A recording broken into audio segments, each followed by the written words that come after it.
That looks really good. Yeah, this beer. Yesterday I was telling the story. It was about RFK Jr. at his little beer.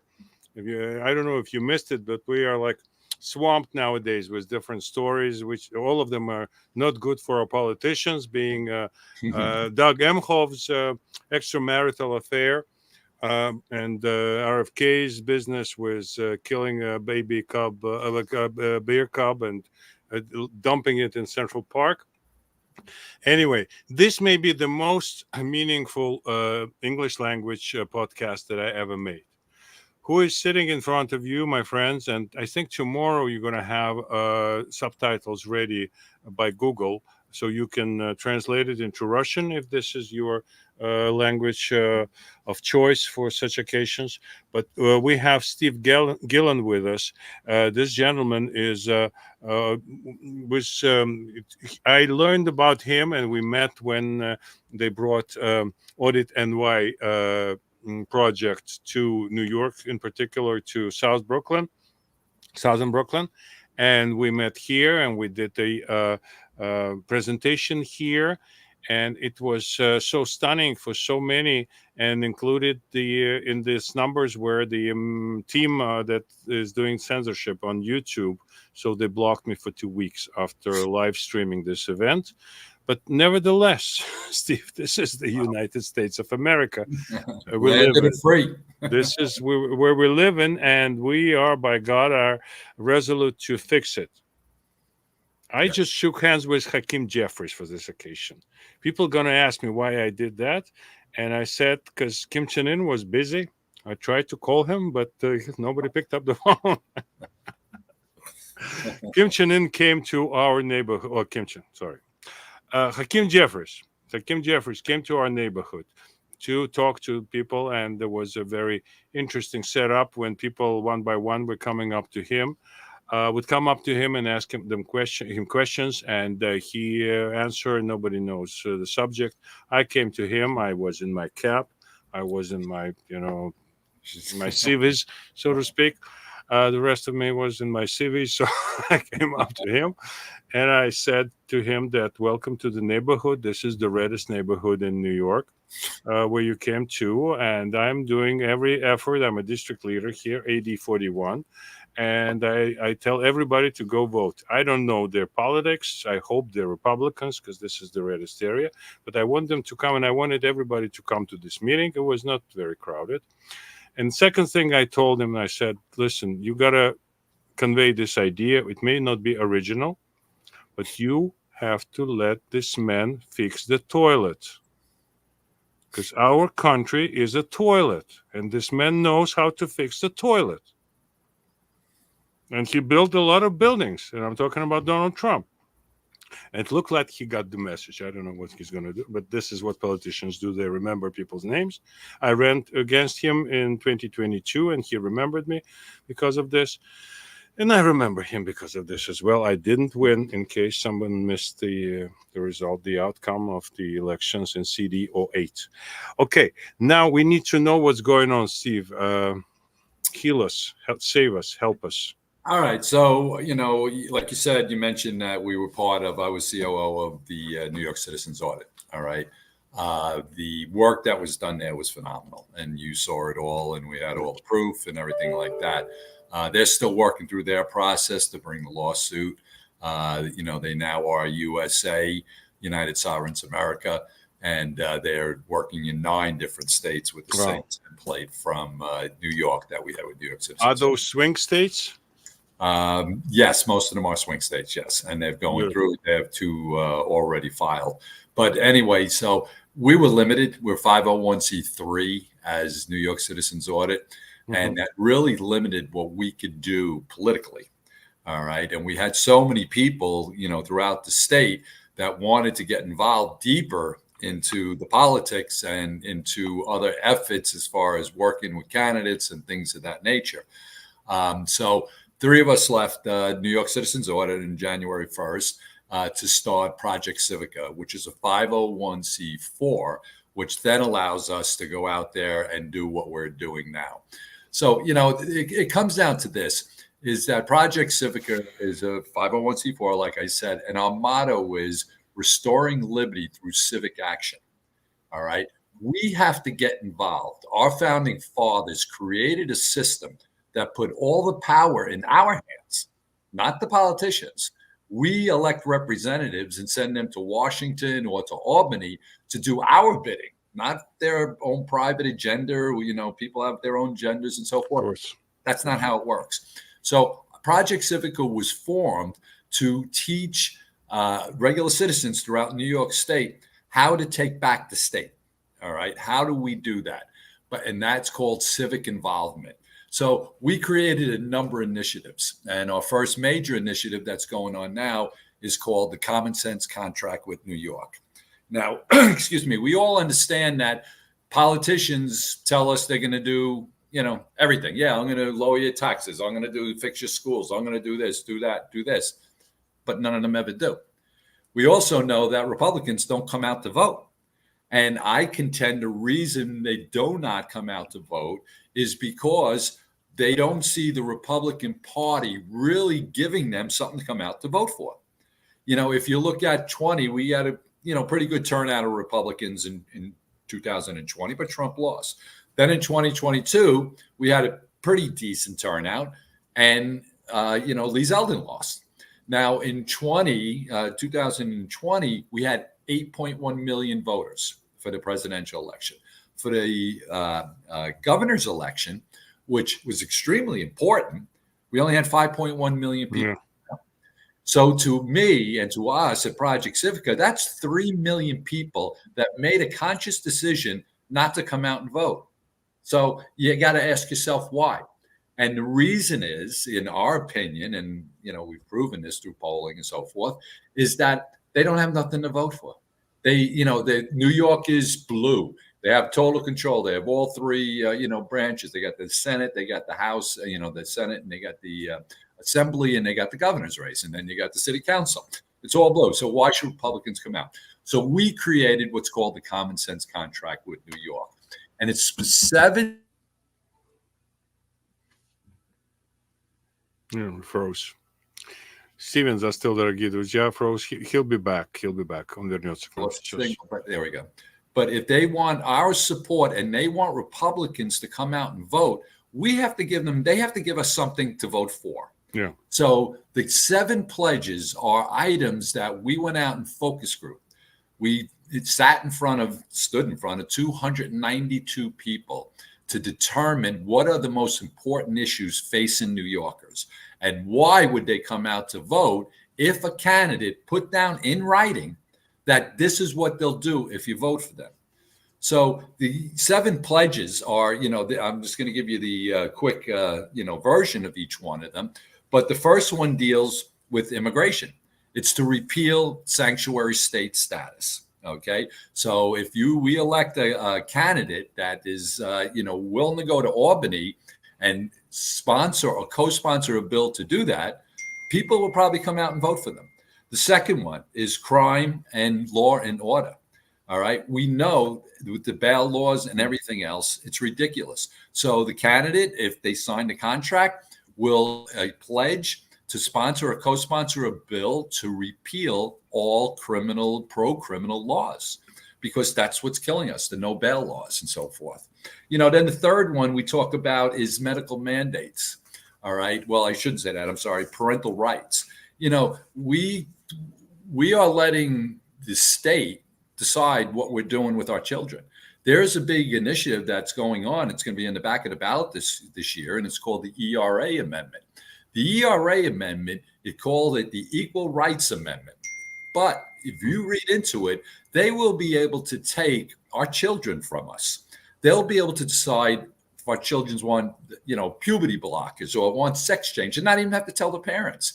That will be into law if the voters vote for what's called an Equal Rights Amendment, which is ridiculous. The fourth pledge is about voter integrity.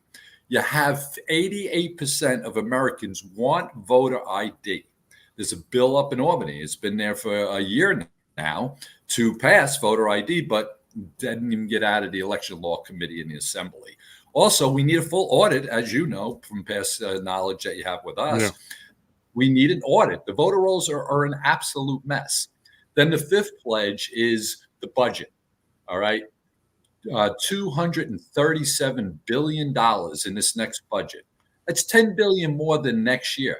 It's higher than California, Texas, and Florida, who have greater population than we do. Where is all that money going? We have to get people up in Albany to look at that, because you have 3 people up in Albany making all the decisions, and that's it. The Speaker of the House, and not the House, but the Assembly, the leader in the Senate, and Hochul. And they sit down and they decide where they're going to spend $237 billion. And then the sixth pledge is medical mandates. We know what happened to us during COVID, all right? Thousands and thousands of people lost their jobs. Kids' education system was destroyed. They lost 2 years for all unproven science. We find out now it was unproven. The whole 6 foot apart. Fauci admitted that that's no such thing. They made that thing up. You look at Andrew Cuomo did an interview back in May, all right, and I couldn't believe when I was doing the research for talking points for each of the pledges, I could not believe when I heard what he said. He said that he was surprised that everybody, because he had no authority to do what he did during COVID. And he was surprised how everybody volunteered to do that.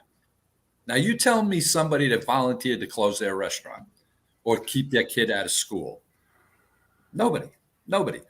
Then the seventh pledge is energy and the economy. We know that one of the main reasons the inflation is so bad is because of the supply chain. The cost of energy to deliver the products to everybody is 4 or 5 times higher. Obviously, then you and I in the audience are the ones that pay for all that. Plus, we have more natural gas in New York State than Saudi Arabia, but yet we're not allowed to touch it. Yeah. According to the Economic Council, that would create, if we opened up just that sector, the gas sector, it would create 25,000 jobs in New York State, high-paying jobs, plus bring billions in tax revenue into the state. But we're not allowed to do it for political agenda. So that's one of our main issues that we're doing right now. We're also involved with the, voter registration. We're out doing voter registration drives, doing what we can with that. As far as we have people all over the state that are going to different functions and everything, and getting people to register. And, it's quite amazing, the people that don't vote. So if you take the, Second Amendment people, the gun people, only 40% of them are registered to vote. 40%. I mean, that crazy. It's nuts. That group alone could have flipped. If you look at the 2022 governor's election, Lee lost by 500 and some thousand votes. Then you take the Christian community. The Christian community is 35% are registered to vote. With everything that's going on, it's so contrary, in our morals, that they're not out there saying, stop this. Let's put people in office that will not allow this to happen. But they don't. So, we're doing that. Project Civica. Project Civica is also, we're helping the RNC as far as getting poll watchers. All right. The RNC has a plan. You're probably familiar with it, but they want 100,000 poll watchers. We have to be in the room on election day. We have to be in the room when the votes are counted. Now, the way you do that is by having poll watchers. The RNC, then, we've had 2 classes already. We've signed up Project Civica has signed up over 100 people already to do this. And the RNC comes in and trains you and teaches you exactly what to look for. All right. There's a whole procedure where also the RNCs can have attorneys. I'm asking for 5 attorneys in New York City, 1 in each borough, that if there is an issue and a poll watcher sees an issue taking place, they'll be able to call a hotline that will go to an attorney in that specific county. That attorney then could go to a judge and get an order on, this isn't right, this is not following the law, which then would go back to the police department, and the police department at that point then would stop what's going on in the polling place. So we're doing that. We're working on that. They also badly need poll workers. All right, poll, which we call New York State poll inspectors. Poll, you get over $300 for the day. It's a long day, but again, way it works in New York City is that the Republicans don't come out and do that work. So the Democrats you're supposed to have a Republican and a Democrat at each table. We don't have that. We have a Democrat and a Democrat at each table, and they call the one a Republican. Now, they then guide the people how to vote. It's a disaster. It's a disaster. So we need people to volunteer to do this work. I mean, the poll worker is not a volunteer. You get paid, but the poll watcher will train you. We'll get the RNC in. And again, we do it. We're doing it many times now to November. And then you'll be assigned to a location and you'll watch and see if it's being done properly. So those are some of the issues that, initiatives that Project Civica has been working on since January. And it's moving along great. We have the new website up, Common Sense Contract with NewYork.org, one word. And it's going to list all the candidates. So what will happen, and when a candidate becomes a signature to the Common Sense Contract, you'll be able to go to the website, click on your county, and you'll see if the candidate running in your precinct is a signature to the contract and pledges to you that they will vote the way you want them to vote, not the way other people want them to vote. So that's where we've been moving in our, with Project Civica. I expect our viewers would find your website, projectcivica.com, and go there and check it out and see if they would like and feel the strength to participate, because some of our viewers speak English very well, and I don't see why not. And you have materials in Russian. I was part of translating it. Yes, thank you very much. I appreciate it. Sure, absolutely, anytime. I just wanted to mention that Democrats know very well about those untapped reserves that you mentioned. The Second Amendment people, the church involved, the religious people. Including all religions, Muslims, Jews, Christians, all denominations. And that's why they try to depress us all. That's why they tell us that you cannot win in New York because it's blue and blue and blue and all those crazy, scary stories. But they know there are the reserves. That's why they're so active. That's why they try to bring us down. Yeah. And speaking of fracking, the economy of this thing, and I remember the numbers. The man has passed away. He was a teacher all his life in Cranberry, New Jersey, American guy. And he loved what was called earlier Soviet Union, now Russia, Ukraine. He adopted lots of kids from there. But he said we met with him at his piece of land by Gibson, Pennsylvania, somewhere in the area. Okay. He had a piece of land there. I think it was like 40 acres. And he bought it in the end of the 70s. And he said, that's the best investment I ever made. It was like $25,000 he paid for it that time. And 25, the agent built two small houses, one for the guests and one for him. And he was a very kind of solid citizen in terms of, he had every toilet had in his house. Both houses had toilet paper with Barack Obama's portrait.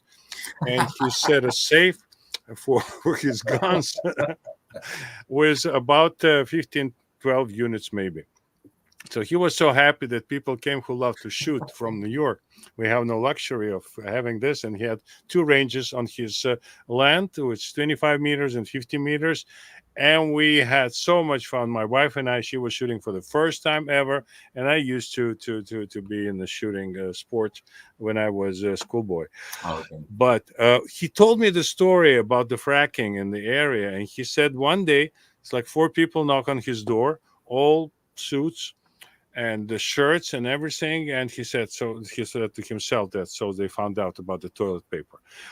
But no, They said, listen, we come from the company who's going to develop in the area some gas by the method of fractured whatever drilling, right? Whatever they call it, fractured fracking. Fracking. Yeah. Yeah. So if you let us in, they said, you will pay you $60,000. He said, be my guest. $60,000 for him to read the papers and sign up for the how they call it, not research but survey, right? Right. On this on his land. Right. And they came to every household in this little town where he lived, village maybe, I don't know. And so everybody got this amount of money. And he said, what's going to happen next? So I understand this is the intro, but when's the main course? And they said you're going to get, if everything comes to the results we foresee, you get every day for every acre you get $50, 50 by 40, $2,000 every day. This is how, and they calculated it's gonna be profitable for them in the first place. They didn't think about my friend.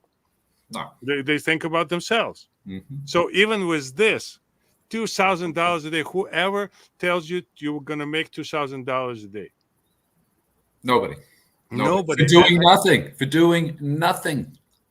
And it includes also the lawyers who kind of bulletproofed this whole affair. Right.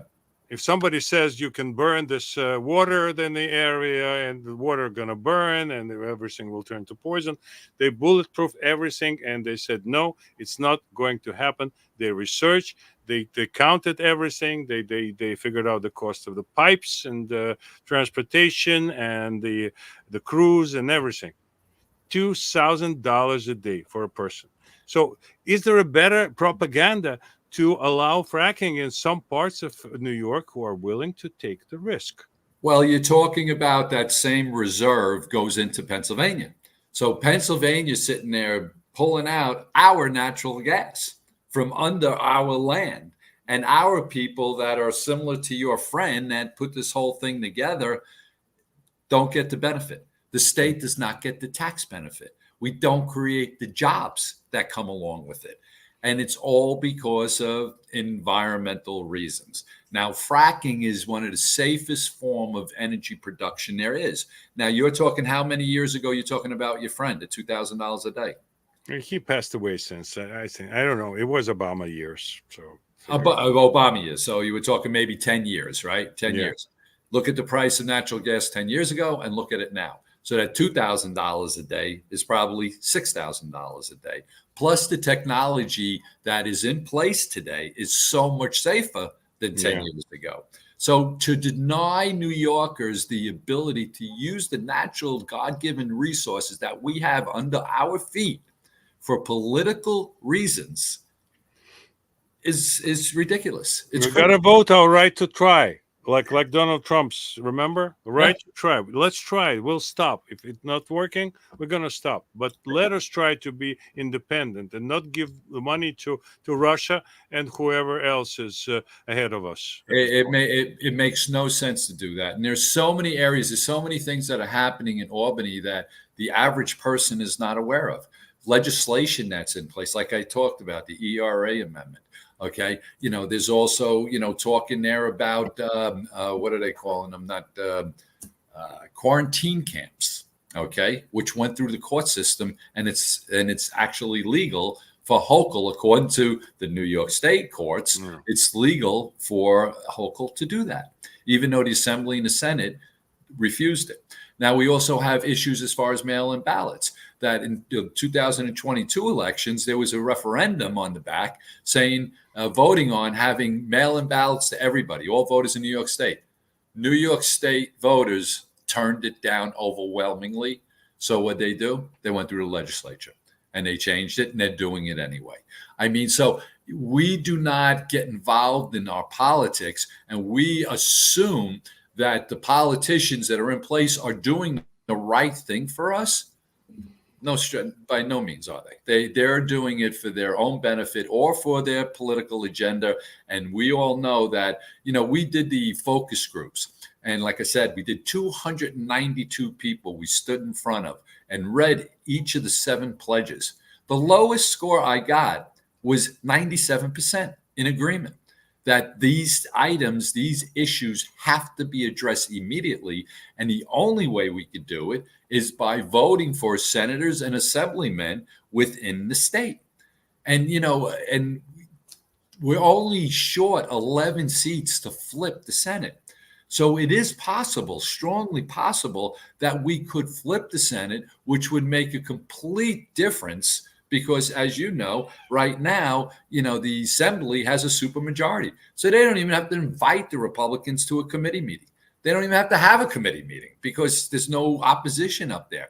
The Senate is also in a similar situation where if we get out and vote, and I look at it this way, my whole thoughts are, if we could convince people to come out to vote for the common sense contract with New York. So what'll happen is all the signatures will come on, everybody will sign it, and then Project Civica is going to advertise it every place throughout the state. I'm having it translated like, you did Russian for me. I got it in Chinese. I'm getting it in Korean. I'm getting it in Bangladeshi, and I'm getting it in Spanish. And we're going to advertise in local papers and let these people know that there is an alternative. Come out and vote. If we get them, even independents and Democrats, if we get them to come out to vote to save New York, they may just look up the line and say, you know what, that congressional seat that Meeks has been in forever, let's get rid of him too. Let's put a Republican in there. And then up the line, would I maybe vote for Trump? Maybe not. But if I went to vote because I want to save our state, maybe they'll vote for the congressional candidate and then the presidency. So that is our plan and our objective, and we're just starting now. We'll just be opening up the contract, that common sense contract with newyork.org, and everybody will be able to check to see if their candidate is actually a signatory to it. And if not, they could call their candidate and say, we want you to be a signatory to the common sense contract. We want you to do what we want to get done, what we feel as the citizens in New York that are getting destroyed. I mean, there's another bill in there. So fentanyl, we know the issue with the fentanyl, correct? Everybody's familiar with that. Sure. Number of people that are dying from that. The district attorney from Suffolk County brought 4 bills up to Albany in January that would help the district attorneys deal with fentanyl as far as bail goes. So right now, if you have anything under 8 grams of fentanyl, you have 7.9 grams of fentanyl, there's no bail. 7.9 grams of fentanyl can kill 150,000 people.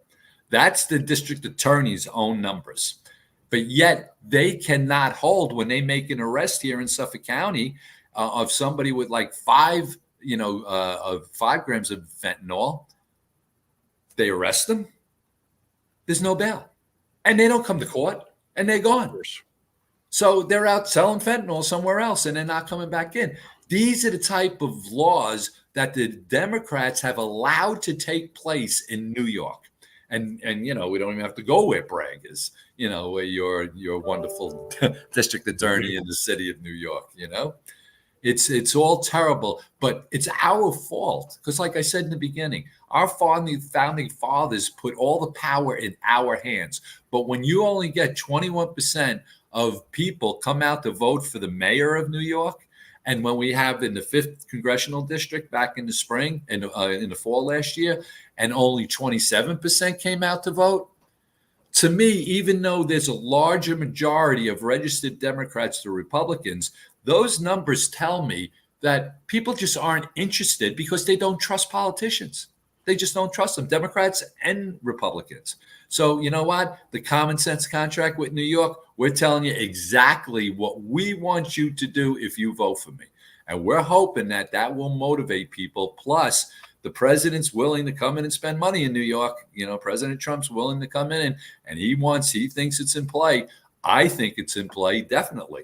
Again, if you look at the numbers I said earlier, 8.1 million or 5.1 million, it's 3 million people there. We spoke about the Second Amendment crowd, about the Christians.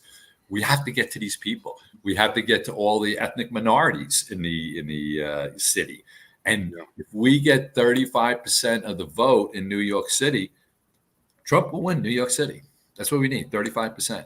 So it's all about getting out the vote, getting everybody that you know, if they're not registered, get them registered, and then make sure they go out on election day or do their mail-in ballot. You could go to our website, projectcivica.org, and you could, .com, and you could go there and we'll show you how to request a mail-in ballot, an early ballot.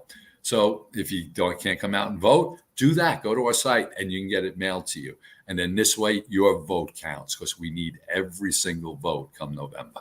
Yeah. New York is like hoarders, people who like die on a pile of gold, living in a dirty apartment, dirty house, nothing to eat, just gold and gold. And we don't know what to do with it. We don't know what to do with the money that we have in our state. Exactly what the picture that came up in my mind when we were discussing all this. You talk $2.4 billion in the state budget for illegal immigrants this year, and you have $5 billion in the city budget. You're talking $7 billion for people that are here and staying in $400 a night hotel rooms in the city. But yet I'm a veteran. We have veterans that have been living on the street in New York City for how many years? We had homeless living in the street for how many years? You could do a lot of good work with $7 billion for the citizens that are here already, that are out there trying to make a living. They should be the ones getting help, not, people that are coming over the border because we're a sanctuary state. Why wouldn't they come here? Why wouldn't anybody in the world want to come to New York when you get a debit card for $10,000, you get a cell phone, you get a hotel room, you get food, you get schooling, education for your kids, you get health care? Why wouldn't anybody in the world want to come here? I'd want to come here. I feel like going to the border and coming back and saying, throw away your passport. Throw away my passport and say I'm from, Uzbekistan or something.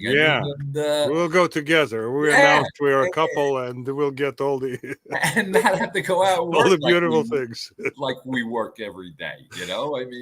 That's it's unfortunate, and it's our money. It's our tax money that we work so hard for, and they just spend it like it's theirs, and it's not theirs. Same for the federal government. Absolutely, and they suppress the businesses.